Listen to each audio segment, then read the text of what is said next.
Brian Attard from the Sports Box. We had him back on week 3. Here he is, folks, ladies and gentlemen. Brian, welcome to the show. How are you doing tonight? Are you sure you really want me on the show tonight? Are you sure you actually want to break down this game? I don't. You know me, guys. I am as far from a Cowboys cheerleader as there possibly is. But if you care about regular season games, I'm not saying that I do, not that much anyway, because the playoffs matter. You gotta feel pretty good coming out of that game last week. Not a lot went wrong. But pleasure to be on with both of you again, two of my favorite people as well. Could also be a Ranger show while we're here. Let me show you my undershirt. I've got my Captain Truba Weebly Blue shirt underneath. They actually won a game last night. I was impressed. And hopefully we can sustain that. Yeah. And we saw the trade that happened today. But, I mean, we could have a whole show in itself about that. Sticking with the focus here, because I know it is Thanksgiving Eve, and I'm sure all three of us have a lot going on tonight. John Suggs says Pat Shermer, LOL. Thank you for the comment, John.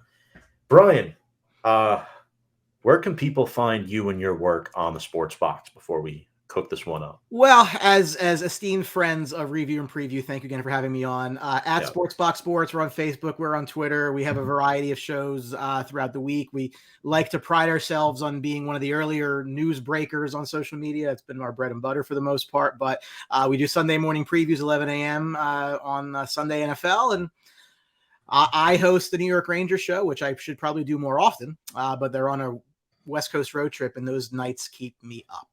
So it is what it is. Awesome. You and I will both be staying up for that. I will fall asleep. I guarantee. Bet the under on me getting to the third period. Bet it hard. I'm really excited to talk about this. I already know who you're picking, and look, yeah, we had you back on in week 3, and I'm proud to say I was also correct that week because I did pick Dallas to win the game. I think I convinced you of that. You told me that I kind of won you over. You did. Unfortunately, you did. I don't think you'll have to win me over tonight with my prediction. But my first question to you is this. Did you expect both teams to have a 7-3 record heading into their Thanksgiving week matchup? I would say absolutely not for two reasons. One, from a Cowboys perspective, and, we all talk regularly, so, you'll know this. I was fully ready to tank the season when Dak Prescott got hurt. There was supposed to be like a 6, 7, 8 week injury, and I'm not a huge Dak guy. I don't claim to be, but I'm a big quarterback guy. So for me, if a team starter goes down for any appreciable amount of time, I immediately just assume that they're probably going to lose more of those games than they're going to win. So I don't care about cosmetic regular season games if you're not going to do anything. So I was Tank City. Now, largely due to a defense which I think has exceeded all expectations on how good it's been this year. They survived it, and they're in a pretty decent spot right now. From a Giants perspective, well, no, because I'm not a Daniel Jones guy. So I did not think at all that they would be where they are. I think a ton of credit. I said this week 3. I'm going to say it again. Brian Daboll's done a phenomenal job with this team to get them to where they are. And I guess their running back's doing okay. Right? So, no, I'm, excuse me. I'm surprised in both cases that they're at 7 wins at this point. But I think also, to be fair, you tell me, because I think as bullish as you guys were on the Giants coming into the year, you also would not have thought they would be 7-3 at this point. I also did not think that Daniel Jones would have 5 game-winning drives this season. 7 wins was the exact win total I had for the Giants going into the season, Brian. So that really puts things into perspective. They are ahead of the pace for sure. Right. It'll be very interesting to see what happens. But I guess to your point, the Baltimore and Green Bay games were 2 that I did not expect to win. The Tennessee game I did not expect to win. So you take those 3 away, we would be 4 and 5, 4 and 6, 4 and 6, right? Because we're 7-3. Yeah. So Well, so don't take this. This is not a shot at the Giants by any stretch. It's not meant to be, but I think the Giants are a great example that I think that sometimes we get enamored with win-loss records as to how good teams really are, because I think we would all agree. Would we all agree here that the Chargers are a better team than the Giants? Like, if you could trade rosters tomorrow, would you take the Chargers roster? By what standard are we talking? Roster talent, coaching, the whole package? Just the team, like that 53 and that staff. Well, I mean, Hank, you want to take this one first? Could I keep the Dable coaching staff, but then have the whole team? If we're doing that, then yes, I would. But otherwise, that's debatable. Like, here's what I'm saying. Like, I would coming into the year, I was very high in the Chargers, for example. I think the Chargers are a very good team. I don't think their record at 5-5 is indicative of how good they are. I don't think the Eagles are really a 9-1 team. Like, I think that we look at the win-loss. You know, Bill Parcells said it best, right? You are, your record says you are. I don't necessarily know in this kind of a league where, frankly, every team stinks, that, you know, it really is as indicative as it maybe used to be back in Bill's heyday. I'll put it that way. Well, John Sugg says 49ers are better than their record.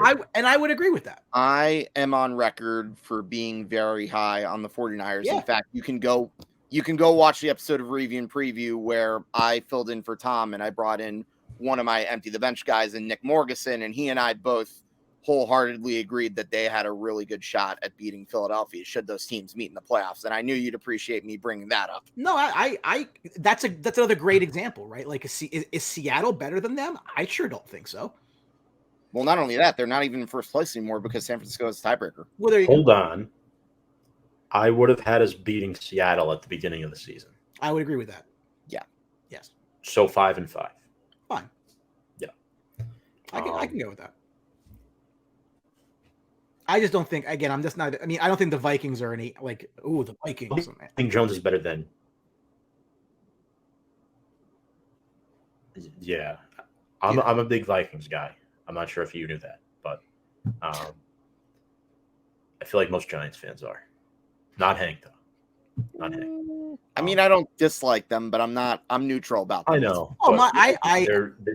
I have very good friends that are Vikings fans. My father-in-law is a Vikings fan. I'm just not a big, like, I look at them and I say, this team has the second best record in football, and I don't really understand it.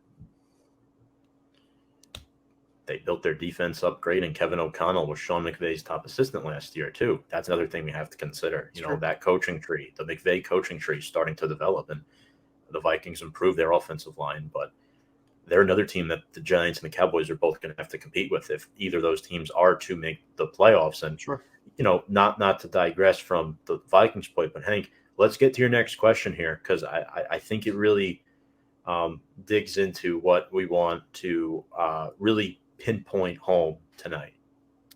So, Brian, my question to you is, how has the offense changed with the return of Dak Prescott? Well, he's no Cooper Rush, right? You know, so it's changed because, you know, again, I'm not a huge Dak guy, but Dak is the starting quarterback on this team. I mean, you look at Rush's stats, right? Everyone's like, oh, Cooper Rush 4-0 as a starter. Yeah, cool. 15 of 27 against Washington, 10 of 16 against the Rams, right? His actual best statistical game was 21 of 31 against the Giants. So when you look at, you know, look at the difference in offensive numbers. The numbers just don't lie. You know, since Dak's come back, the team has scored 24, 49, 28, 40 points offensively. They will let Dak throw simply because he's their guy. You know, they don't fear passing the ball. If you think back to that Eagles game, which everybody made it's the two best records, whatever, was also Cooper Rush. Once they went down a few scores, largely because Cooper Rush put them in horrible situations, conventional wisdom was that they were not going to come back in that game. Like a Cooper Rush-led offense is not going to overcome a deficit, right? They will give Dak the ability to go air it out, pass if you need to, try to build that comeback back. The offense was never going to do that under Cooper Rush. And it's not even necessarily, look how great Dak's playing. It's just that they were never going to allow Cooper Rush to throw the ball 40 times a game. Even if they needed to, they weren't going to let that happen. So, you know, he brings an element again. I don't think he's an elite quarterback. I think he's probably somewhere in that muddled upper middle right? There's the elite guys, and then there's like the muddled middle where he probably is, and moves up and down those rankings as you see fit. But look, they can throw the ball when he's there. They were a prolific offense last year. They've been the same since he's come back. And I think that it's taken pressure off of the defense because, I mean, you think back just to the Rams game. I mean, the Rams game was won by the defense, period. They don't need to do that. The defense can do their thing. They don't have to be perfect because the offense can put up points to help them out. And I think that's the biggest difference is you can play a little looser because you're not as afraid that, oh, if we don't make this stop, our team cannot mount a comeback. The Cowboys can score with anyone with at least a functional starting quarterback. And we saw that emulated on Sunday in Minnesota, by the way.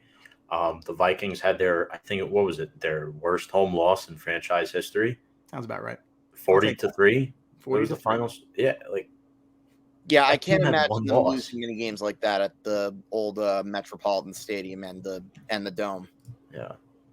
But sticking with Dak in the passing game, Brian, we all know CeeDee Lamb is the number one option. He is the number one dog on that offense. He burnt us the last game with Adoree playing. Adoree's not playing tomorrow, and we're on a short week. So we're looking at guys guarding CeeDee Lamb that you probably never even heard of tomorrow. Yeah. But after him, how important is it to have Dalton Schultz back in the passing game? Because I think Dak tends to favor him a lot over the middle of the field. And we know Schultz's previous success against the Giants in recent years and how the Giants tend to blitz a lot with Wink Martindale's blitz frequency percentage. They blitzed Goff, I think it was like 63% of his dropbacks last week. So how important is Dalton Schultz getting open in that intermediate passing game? Oh, I think he's 6'5", he's 240 something pounds. I mean, he's just a big target, right? Like Dak's not the most accurate passer in the world, right? So the bigger the target, the easier you can get the ball in his vicinity. But it's so true. And I think what changes the offense and why he's so important is because of the trust that they had, that they built from last year into this year. You have that continuity there. You know where he's kind of going to be. The routes he's going to run, you know where he's going to be. Lamb is that alpha, or at least he's been drafted to be that alpha number one receiver. But most teams have number one and number two receivers. What you'll find around the NFL is there aren't really that many that have that pass catching tight end, which causes the matchup problems, right? Yes, you're going to put your best corner on the best receiver. That's not rocket science. But what ends up happening is you're having to bring safeties up to cover the tight end because the linebackers just can't stay with them. You know, the speed's not there. Schultz is a huge, because he is the over the middle target. Like really, their slot receiving game kind of leaves a lot to be desired. I think Lamb was a lot of that last year with Cooper gone, which I fully supported. Again, he's the number one. Gallup has been, in and out of the lineup. I mean, they haven't had James Washington all year. Noah Brown had a real nice start to the year, but you can see like Dak just trusts Schultz. So when you haven't had that time to build that relationship with your other receivers and the trust that you have with your tight end, of course that he's going to be a big part. And again, given his size of the position he plays, he can be that matchup nightmare. I mean, you think back to look at a team like Kansas City, right? They lost arguably a top 5 receiver in all of football and Tyreek Hill. The offense has not missed a beat because of how good Travis Kelce is, because of the matchup problems that tight end produces. The teams that have those elite tight ends, it is such a difference maker. I don't necessarily know that Schultz is an elite tight end. He's absolutely top 10 in the league, and I feel comfortable saying that. Great big target over the middle, and you have to account for him. And that's the other thing, too, because tight ends will stay into block. You don't know if he's going out for a pass or not. So you kind of have to, structure your defense where, hey, we need to know if this guy's going out, somebody's on him. So somebody's accounted for him. If he doesn't go out and he stays in the block, somebody else is open. It's a domino effect of tight ends. Yep, definitely. And we know he's going to be tough because what do Tom and I say a lot on this show? The Giants have trouble covering tight ends. But anyways, my next question, let's go to a different position on the offense, and that's the running backs. Do you think that Tony Pollard should be the lead running back ahead of Ezekiel Elliott? And I have a feeling I kind of know where you're going to go with it because we know your opinions on Ezekiel Elliott. No, it's okay. Yeah, no, it's true. I don't like Ezekiel Elliott. I'm sure he's a nice guy to hang out with, right? But I don't like drafting a running back 4th overall. I don't like his contract. I think those are the 2 big problems, right? But it's a very hard question to answer because here's what I fear. There are those who have concerns on if Tony Pollard can be the guy. And I think that that's fair. I think he's more talented, especially at this point in his career, than Ezekiel Elliott is. Obviously, he moves a lot better than Zeke at this point in his career. But I don't know if Pollard can be a true bell cow, right? Like, I think if he's complemented by a bigger through the tackles type runner, yeah, he can be that guy. And I don't even know that Zeke is that guy anymore at this point in his career, which makes his contract that much worse. But could Pollard be their RB1? Sure. But you need a bigger body guy to be that through the tackles, physical runner. Like all those years when Zeke was at his peak, he was like a closer in the 4th quarter, like where they would just run and run and run and the clock would go away. I don't think Tony Pollard's built to do that. So I think Tony Pollard's a wonderful weapon. Look, he was the leading receiver against Minnesota. He's led the team in rushing most games this year. Now, some of that's obviously Zeke's injuries, but he's not somebody. He's never going to be a Jonathan Taylor. He's never going to be a Derrick Henry. He's never going to be that guy who can be a 1 period. He needs to be a 1A, 1B type guy. Like he's not going to be the alpha, so to speak. But does it have to be Zeke Elliott? No, it could be somebody else. A lot cheaper too.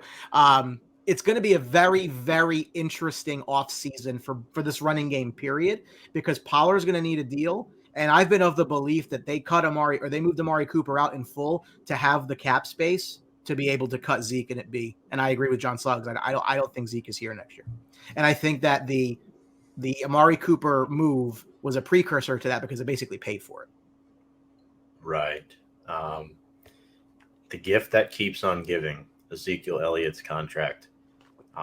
Matt, could you imagine where this team would be with actually, like if he was not on the roster and they had all that money to spend, like where they would be right now? Like that's what's infuriating. It's infuriating because the defense is fantastic.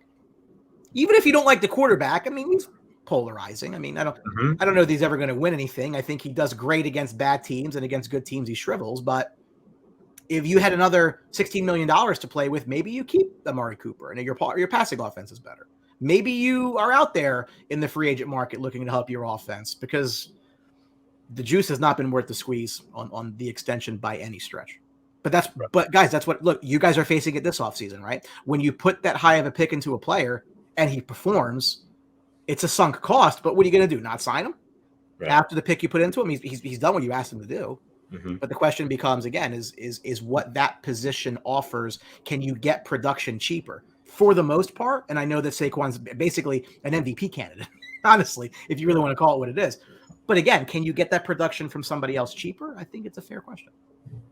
It's definitely a fair question. And to your point on Pollard, 6 yards per carry, 701 rushing yards, 8 total touchdowns on the season, 6 on the ground, 2 through the air. And he has 6 big runs this year, as were Zeke, just 4 yards per carry. He does have 6 touchdowns, but as you mentioned, Pollard's a weapon. He's not just a runner. And that's what's really interesting about this football team. They have great, outstanding players on both sides of the ball. And I know Dallas's O-line hasn't been as great as previous years, but you still have Zach Martin up front, who's a phenomenal player, in my opinion. And you have a bit of a bias towards him. True, but he is the second best guard in football behind Nelson. I know. We could agree with that, right? I would agree with that, yes. Now, defensively, you have a lot of players that scare me. I think it's 4 players with 5 or more sacks, right? I mean, we're talking about DeMarcus Lawrence, Dante Fowler, Micah Parsons, and then the one I missed. I know Sam Williams has 3. Durance Armstrong. Has 7. Yeah. So defensively, man, like, I don't know. It's a little scary. I guess, would you say is your key to the game pressuring Daniel Jones? Because we know, like, Jones faced the most pressures in his life last game. And I had a Cowboys fan admit to me, he thought Jones had a decent game. It's just he couldn't do anything. He's running for his life the entire game. Well, I just think that the key is it's 2-part, right? It's make Daniel Jones beat you and don't let Saquon do it. Because their passing offense leaves a lot to be desired, and it's not necessarily entirely on Daniel Jones. Again, I don't know. Like, you put a gun to my head, I guess they sign him for next year, or at least to something where he comes back. But I don't know that he's a long-term solution there. I really don't. Their passing games leave so much to be desired. Again, you put that money into Galladay, which has not worked out, which again, I give myself full marks for, because I called it the day that it happened. That was not going to work out well. I do take credit for that. Kadarius Toney was just a disaster. I mean, again, a first-round pick, he should have worked out, and he didn't. Clown show. Like, the problem is, like, they rely so much on Saquon. Like, when we talk about these MVP talks, like, the Giants are 7-3. I mean, if he's not on the field, how many games have they won this year? I don't know if they won any. Seriously. Like, the shoulder injury. Yeah, but the MVP is always a quarterback, and I get it. Like, I get it. But he's been so crucial to them. You just can't let that guy beat you. Mm-hmm. Don't let their most explosive player beat you, and make them figure it out. So I think you're going to see a lot. You're going to get pass rush from the Cowboys. That is what they do. They force you into mistakes. That's why, Trayvon Diggs is, again, he's kind of, had a bit of a renaissance to his year since I tried to will his first interception in week 3 against the Giants. Talk that into the. I did. That's all I needed to do. Hey, David Sills did fall down. He did fall down. I will say that. Not that he would have been much of a challenge for Diggs, but he did fall down. Yeah. I mean, look, he's only got 3 picks, so let's call it what it is. That's not the year that he had last year, but the defense as a whole was just very good. I mean, a lot of people, Dak and Lamb and Zeke and Pollard, this defense is for real. And my honest biggest fear for this team into the offseason is they're going to lose Dan Quinn. Because you look at it like that's why if you are bullish on the Cowboys, and it's kind of crazy because, again, they're the 5th seed right now because of the way the playoffs are, and ESPN says they're the most likely team to come out of the NFC by their analytics. From their mouth to God's ears, right? Every year, though. Yeah, and I'm aware of that as well. Yes. But I mean, I'd rather be the analytics favorite than not. I mean, it doesn't really matter, but I prefer it. That defense is for real, and that pressure is going to come. So the thing is, for Jones is going to have to make reactions quickly, and I don't know that he has the faith in his receivers to do that quickly. And 3 starting offensive linemen are out. Evan Neal will not be playing. John Feliciano will not be playing. Shane Lemieux and our backup Josh Azudu at left guard. Neither of them will be playing. Hell, our 3rd-string left guard, who started the most games for us this season, Ben Bredesen, won't be playing. Oh, by the way, did I tell you Tyre Phillips has a neck injury? He most likely won't be playing either. Micah Parsons is pretty good at football. Yeah. 10 sacks. Hey, I placed a bet on him. Mohegan Sun to lead the league in sacks this year. Right now, he's got 10. I think Preston Smith or Matt Judon might be ahead of him. So, my son. That's my son. Yeah, I hope he's wearing clothes right now. I think he just took a bath. All good. But he almost just mooned America. That's all right. Oh, jeez. That is what it is. I mean, look, it could be worse. America saw Janet Jackson. Yes, correct. I love the fact that they have such I mean, you guys as Giants fans, like, do you like get like flashbacks of LT when you see him? Because I do. Yes. And that just scared the hell out of you, right? And at the same time, I think it's too early to compare him to him. No, I'm not. I'm not going to put him in rarefied. I do agree. He might be the closest thing we've seen to him throughout his first 1.5, 2 seasons in the NFL. But that style of player, that guy that you have to know where he is on the field. Like, there's very few people, I think, in the NFL on the defensive side of the ball that you have to know where they are and you have to account for them. Yep. No matter where they are. And I think he clearly, is in that. So I wasn't a fan of the draft pick, but I'm never usually a fan of their draft picks. So at least I'm consistent. And look, it's why your question was so good last time you were on. Like, would you have taken Parsons knowing what you know now instead of like the whole trade down? And look, in spite of how great that he is, and look, I'll give him credit where credit is due. I still stand by my answer. I don't know about Tom. I think he's probably in the same area as I am. Obviously, I think the only thing I would do differently was the draft pick itself, but that's neither here nor there. He is absolutely amazing. And Tom, I believe, do you have your, is it your turn for your next question, or are we up to mine? Henry, you're up. All right, let's do it. So, obviously, I've pretty much gotten to know more about your New York Rangers traditions, and I'm hoping one day I get to see Braden sometime soon at the Garden with you. That would be really cool to get to meet him. But I am working on that. It might be next year, because there's only, which is funny, right? So there's literally one weekend afternoon game at the Garden all year. Yep. Cool. Appreciate it. That's this Saturday. But in any event, let me ask you about a certain Cowboys tradition that you have. What is it like watching them on Thanksgiving with your team, like during dinner with your family on a yearly basis? Well, so generally speaking, Thanksgiving dinner has always fallen, whether it was by design or just, because during the Lions game, which frankly, over the years, the Lions game, tends to rival turkey as what would put somebody to sleep on Thanksgiving. So it's kind of worked out just fine. Usually by about, 3:30 when the Cowboys game's coming on, like I'm recovering from whatever food coma that I'm in. So I'm coming out of it right in time for the Lions to lose and the Cowboys game to turn on. So, look, I mean, let's be honest. Like we call ourselves America's team, right? And I think that part of the reason that the Cowboys have such a national fan base is, frankly, that they've been a successful franchise and they're on Thanksgiving every year. I mean, it's just, I'm probably one of the few. It's probably going to be heresy in Cowboys land, but like I would be fine if it wasn't on Thanksgiving every year. I mean, there have been times when I was in my younger years where, we would be making plans to go Black Friday shopping. And as it would be starting Thursday at 5:00. So I'd be following it on my phone because my family was doing that. And that's what we were doing. So, again, that's nice. I wouldn't say it's a must, but it is nice that, basically the entire country is watching the Cowboys at that point, because, on the West Coast, that 12:30 games at 9:30, you might be having, kegs and eggs, but you're not having turkey. Then the Cowboys game has been like the central part of, Thanksgiving, at least for the NFL, which I'm sure is not an accident. That makes them a lot of money. I mean, that's what the NFL's there to do. So, but I mean, I like the fact they've added a third game that rotates. I would actually be in favor of seeing more games rotate.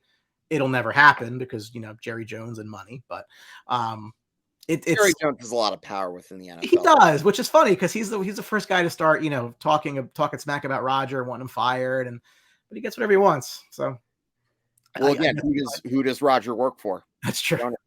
That is true. That is true. But no, it's good. I mean, again, it's nice to look forward to that on Thanksgiving. Although I will tell you, there's been plenty of Thanksgiving which have been ruined by the Cowboys playing awful. So I guess you give and you take. Yeah, and speaking of taking, last time we asked you take one player from the Giants and put them on the Cowboys, and you didn't go for the sexy pick. You went for more of the logical pick, which was Evan Neal. Now, knowing that Neal is out with an injury and will not be playing, who are you taking from the Giants this time? Is Evan Neal, is he still available via trade? Because I'm very interested.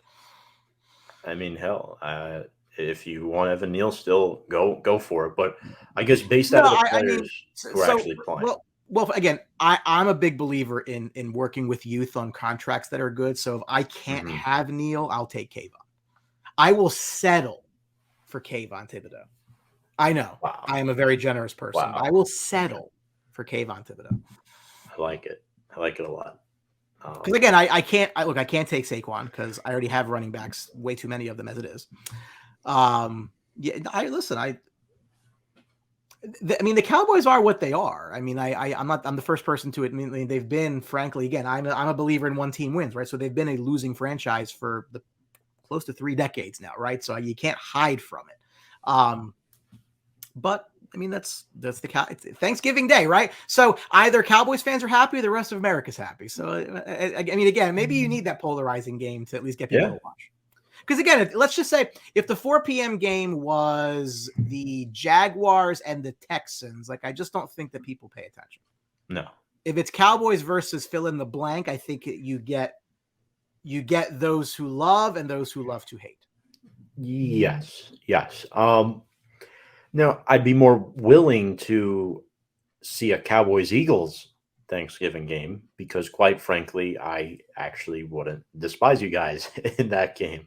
But unfortunately, in this scenario, we're on the opposite end of the spectrum here. And before we get to your prediction here, comment from Brian McCardle, Bucks fan, says the Lions offense this year might keep their fans awake for an extra 30 minutes this year. He puts an interesting point up. So, like, if you're a season ticket holder for the Lions or the Cowboys, like, you don't really have, like, you basically have to plan your Thanksgiving around the game. So, like, if you're in Texas and the game's at 12:30, I mean, you really, like, who's cooking? Like, are you leaving your turkey is someone going to stay? I guess mom's staying home to watch the turkey, can't go to the game. Like, there's interesting pieces of that to me. Like, do people like tailgate with turkey on Thanksgiving? I have no idea. I have no idea. That probably a disaster waiting to happen. Yeah. Again, I'm glad this really hasn't been much of a Giant problem because they went so long without having Thanksgiving. They didn't really have their first Thanksgiving game until the 80s. And even then, the Giants, as I said, their history on Thanksgiving, at least we're talking about in the post-merger era, has not been too kind. So, yeah, I've for the most part, like, I never really gave it much thought about the Giants not playing on Thanksgiving. But now that I, like, fully looked up the numbers, even though half of them I already knew already, like, it's what it is. Yeah. Also, what's this illness going around the locker room? I'm looking at the injury report, Brian, and like 3 or 4 players are ill. Kelvin Joseph, Jonathan Hankins, Dante Fowler Jr., and Terrell Basham. So that's 3 defense. By the way, Hankins is a former Giant. Yeah, I'm well, look, you obviously you never know these days. Yeah. You know, like, it's not the way it used to be 2 years ago, where, like, if somebody had a sniffle, they were out. Like, they weren't risking it, right? The world has changed in a good way. Yeah. If I had to make a guess, it's probably the flu and nobody's saying anything, but hopefully that's not going to be an issue. And you know, both are expected to play. I mean, there's things that they won't practice through, but they'll play. Right. So it's one of those things where, you know, can't practice today, coach. You know, so. It's like Andrew Thomas. I know he has an illness too, but we know he's going to play tomorrow. He has to play. Him and Mark Lewinsky are the only 2 shoe-in starters. The rest of the line really, really concerns me. John Sugg says, turkey. We talking about turkey? It's called the case of beer and pudding cups. Ha, ha, ha. Wow. I mean, I can tell you both sides, my wife's side of the family and mine, the Thanksgiving's an event, you know, so there's way too much food, and that's okay. But no, the spread's there, you know, that's like I said, it's a good thing that like dinner is like 1:30, 2 o'clock. Cause again, I need to be like digested and like comfortable to not to fall asleep during the Cowboy game, which I admit to say has happened on at least more than one occasion in my life. Normally it's a blowout one way or another, or the Cowboys are just terrible. And I just, you know, watching because I'm watching it. But I had to work that game last year, the Raiders Cowboys game. I'm off tomorrow, thank goodness. But yeah. That was fun in a good way. Yeah. Brian, I guess before we let you go here, you know, we've talked about all the key players. Any player you want to highlight, a player who might be flying under the radar before we make the predictions? I'm still waiting for somebody to kind of like grab this number 2 receiver by the horns and go. I mean, I guess it defaults to Michael Gallup, but like he hasn't really, you know, like I think again, I'm not a big wide receiver guy. I think you can be perfectly fine with, you know, average to above average players, not necessarily having to pay stars, but I think they need to figure that out going into whatever postseason run they're going to go into. So for me, I would like to see somebody other than CeeDee Lamb catch a passing touchdown on the outside. And if I had to pick somebody, it's probably Noah Brown. Awesome. Noah Brown, that could be a good matchup because all eyes will be on Lamb. Giants secondary is DoorDash right now. So it's like one of those like the guardrail with nobody around it. I'm afraid to ask you this, but what's your game prediction in your final I mean, the Cowboys, even in games that they've lost, they've kind of come out firing. It's Thanksgiving, you know, they're at home, they're on national TV, and they know, and they kind of smell themselves a bit. You look, they're the 9.5, I think, is a little disrespectful. But I think that it goes kind of back to what I was saying, that I think we as football fans sometimes get overly enamored with win-loss records, because again, I'm not taking shots at the Giants. The Giants are ahead of schedule, right? So I don't think you can be upset. Whatever happens from this point, you really shouldn't be upset about it. But I don't think the Giants are a 7-win team. Like, I don't think that when I look at that roster, that it's a 7 out of 10 win team, right? I'm not a big fan of the quarterback. Young players that I like on the roster, big fan of the coach. But I think that they're a team in transition. Like, I would say to you, if I had to guess, through 10 games next year, the Giants don't have 7 wins. And they could be a better team and not have 7 wins. Like, it's kind of the way the cookie has crumbled for them. So as far as the score prediction, they've been scoring a lot of points. I don't think that that's necessarily going to stop. I don't know how many the Giants are going to score on them. So I'm going to say the Giants score about 17 points. Maybe 16, depending on if there's 2 touchdowns or field goals. I think the Cowboys are good for about 28-31. So if it's a 9-point line, right? I mean, I still think they can cover it. I think a 31-17 game is extremely plausible. I think, 30-17 game is extremely plausible. 28-17, it depends on the field goals and everything like that. But I think the Cowboys win by about between 10 and 14. I think that's probably where it comes out to. And that's really, again, I think the difference in the game is not so much their offense. I just think Dallas's defense is going to just cause them problems. And they caused them problems the first game. So I don't anticipate there being much change, especially since they're more hobbled now than they were in week 3. And add to the fact that, they're going to throw more. They're going to feel empowered to throw more because they have their starting quarterback back. Right. We have 31-17, Hank. I don't feel very optimistic. I'm going to say 24-13 Dallas. Like, I'm sorry, but and nobody's even swaying me on an opinion this time, much like you did with Tom. I just think the injury situation is going to be way too big for the Giants to overcome. Not having either your number 1 or your number 2 cornerback to cover against the weapons that the Cowboys have is a huge deal. And unless Brian Dable and Wink Martindale come up with the perfect game plan, it's going to be practically impossible. I will tell you this. The head coach is the one advantage that the Giants have in this game. No. I wholeheartedly agree. I think Mike McCarthy's an idiot.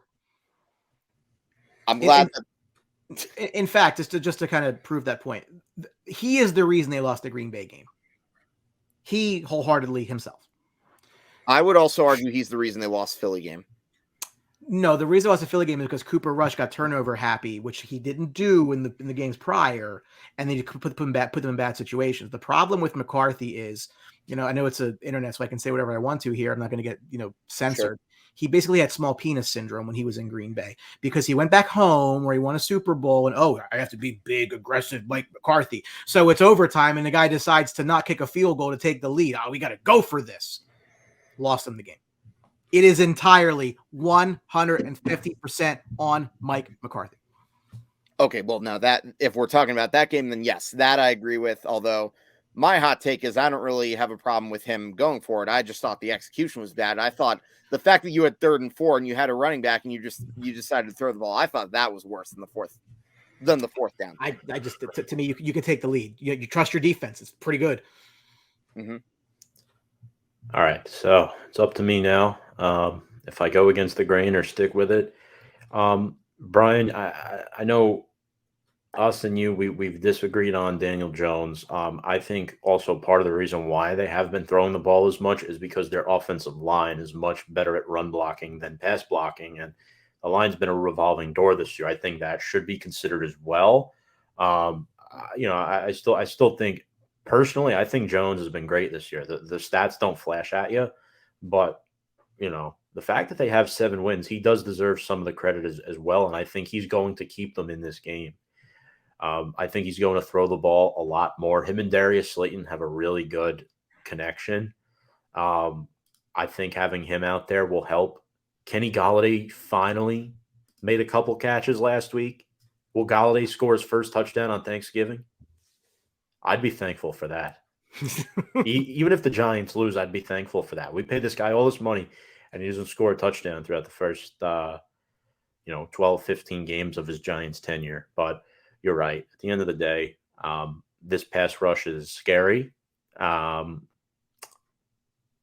not to commit too many turnovers or eat too many turnovers, I should say.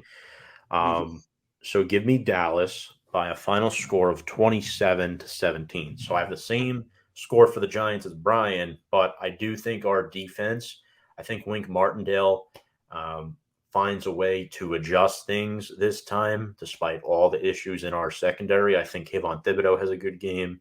I think Leonard Williams and Dexter Lawrence have a good game. So, again, defense might keep us in it early, but I think Dallas eventually pulls off. I would say this. I think if the Giants win the toss, they should take the ball. Like, I feel as though Jones always calls tails on the road. Interesting. It's good. It's good. That's good intel. I like that. I feel as though if for the Giants to win this game, they need to get Dallas off their high horse. They need to put some fear in them, right? So if the Giants get the ball first and go in there and score a quick one, take the lead, then, now it's up to Dak. So just imagine a scenario, right? Giants get the ball first. Giants have a 8-play, 80-yard drive. They score a touchdown. Dak goes out there and it's 3 and out, or it's one first down and then they have to punt the ball away. The Giants go up 10-0. Now that is something where then you start to get in here on him, and I don't think he's that strong mentally. I never did.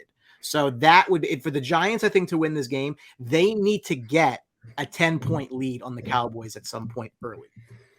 Get them off their game. Like play the psych version of this. Like make them think, okay, hey, this is we did what everyone did with Minnesota. That game is over. They're going to come in smelling themselves. It was only 4 days ago. There hasn't been a lot of time to digest it. We're talking about food, right? So that I think would be the key for the Giants to win. Do you think I'm like if Dallas goes up 14-0? I think it's done. Control the game, shorten the game, keep Dak off the field, limit his opportunities, and then when he does have opportunities, pressure him. You have to pressure him. Thibodeau really needs to step it up because, he's been playing okay. The numbers aren't there. For me, it's not all numbers because, you mentioned this earlier. Diggs only 3 picks. I think he's playing better coverage-wise. I would agree with you, yes. Yeah. So, but part of him having 3 picks is he's not getting thrown at as much. Right. All those Darrelle Revis years, right? Those numbers weren't necessarily gaudy in your face, but they didn't throw the ball at him. So how are you going to pick what's not thrown at you? It's like Sauce Gardner at Cincinnati last year. Nobody threw his way, but he still was a number 4 overall pick, and look what he's doing for the Jets. If you have a guy like that just basically eliminates half the field, that's such an advantage. And now that Sauce Gardner pick, Giants were one off. Brian, any final thoughts here before we let you go? We'd love for you to plug all your podcasts.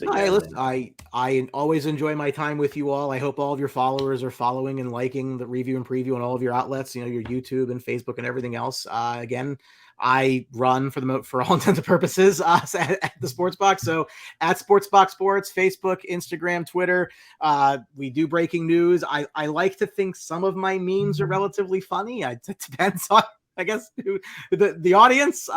Usually that's me, and sometimes it's received well. Sometimes it's only funny to me, but I laugh, so it was all right. But yep, our next show will be Sunday morning. We'll be recapping these 3 games and getting ready for a Sunday full of, the thing about the NFL is I'm a firm believer that these games have never mattered less, which in a way kind of makes them matter more. It's a very strange dichotomy in the NFL right now. I think everybody stinks. It's weird, right? But it makes for entertaining football because everybody's got problems. Parody. Yeah, I don't know. I remember guys, when we were kids. I remember those.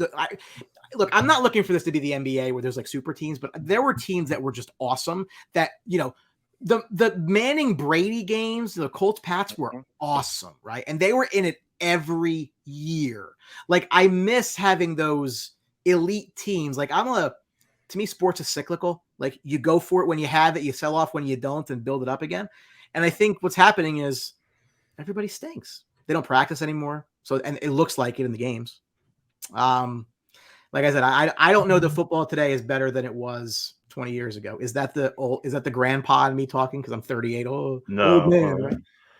But I think the game was better. But I think that, two teams that are terrible can make an entertaining football game too, because a lot of mistakes. Right. Absolutely. And I think that's a good point too. NFC East, terrible last year, great this year. Well, right? yeah, but everyone's they got also had the issues. week. They also had the weakest schedule, right? Like right, the weak schedules for everybody, especially Philly. Screw Sure. them. We could all agree on that. 100.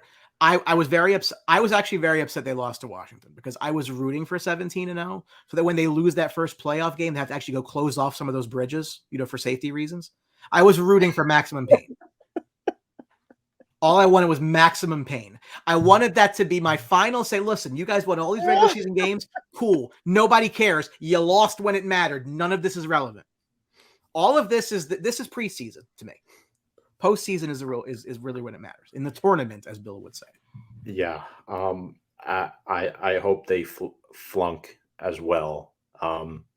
I don't think they're that good. I posed this question in Outside the Box, which is our sports discussion group. Mm-hmm. And I was actually a dead serious question. People thought I was making a joke. I really wasn't. I said, if you were the Eagles, would you consider trading the Saints pick, which should probably finish anywhere between 7 and 12, and Jalen Hurts to Houston for 1 overall? Like, well, how are you going to do that? Well, think about it for a second. This might be the best we're ever going to see of Jalen Hurts. I don't know. I have no idea. I don't think he's really that good, frankly. I think that they're winning games because he's running the ball, and I'm not a really big fan of that. But anyway, you get the top pick in the draft on a rookie contract, affordable for 5 years. Jalen Hurts probably going to sign a 9-figure deal in the offseason. I can make a cogent case to never sign a quarterback unless he's truly, truly elite to a second deal because of the money. And I don't know that Jalen Hurts is truly, truly elite. I don't think that he is. Yeah. I agree that he's not elite, but I don't think the Eagles pull the trigger on that. No, not with Howie. They absolutely never would do that because their fans would have a serious problem and probably, need medication more than they do now. But again, when you look at it from just a dollars and cents perspective as well, I get the number 1 pick in the draft. I get this number 1 overall pick for 5 years. Cost. Actually, a really interesting point was made by a buddy of mine, Brandon Gazzara, who has done Sportsbox on and off. He said the Eagles actually would have been better off had they took Hurts in the first round than the second round because they would have had that 5th-year option. Like if you twist the picks and you take Hurts in the first round and Rager in the second, who probably would have been there because he stinks anyway. Right. Hurts has a year option. Nobody's pissed as much about Rager because he's only a 2nd-round pick, and they're in a better position. And I would agree with that. I mean, it's hindsight, right? But now they're going to have to pay this kid. That's what happens when you don't take a guy in the first round.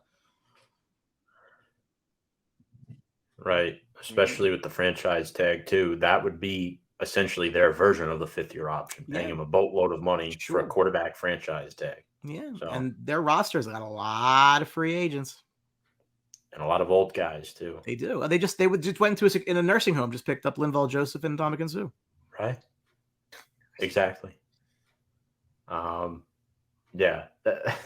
That's so funny, man. I don't know how you do it down there, but I like to think I'm like the zookeeper. I've been monitoring the species for years, so I know exactly how to make them tick. I know exactly how to make them mad. I know exactly how to calm them down. It's like, Jane Austen and the gorillas. And this is why we like to invite you on this Giants show twice a year. Yes. We all hate that. We all hate that team. It's an awful fan base. Yeah. I have friends. They know. I call them losers and troglodytes all the time. Generally, I would like to think that for the most part, like the other 3 teams in our division really don't generally hate each other that much. Like, no, we're not going to necessarily root for each other, but I don't hate the Giants. I have no reason to hate the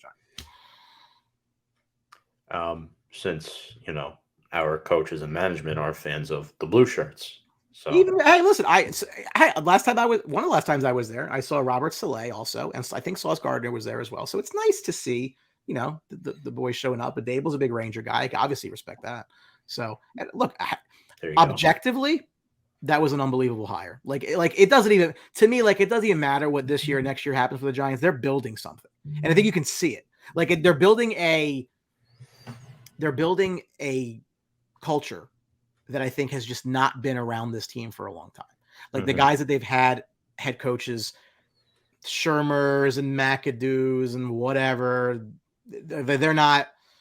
Dable can handle New York, And I think that is a huge, huge thing.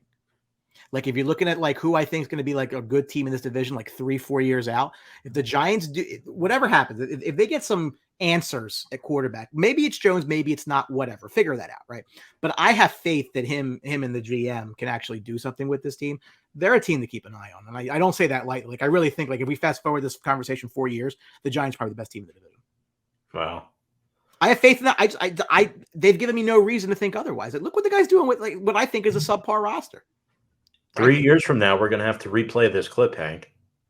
Yeah, no, I'll remember that. I'll remember what you said. Do you think there's credence to that? You're as unbiased as you can be. No, that's not a stretch. I don't think they've done it the right way. I mean, Shane and Dable both came over from Buffalo, very successful organization. Mike Kafka, offensive coordinator, very successful organization. Wink Martindale. Ravens fired the wrong coordinator. I don't care what you say. It should have been Greg Roman and not Wink Martindale. Granted, half their defense was hurt last year, so the fact that he just fell into our lap, lovely. But Dory Jackson returning punts, Joe Judge would have never done that.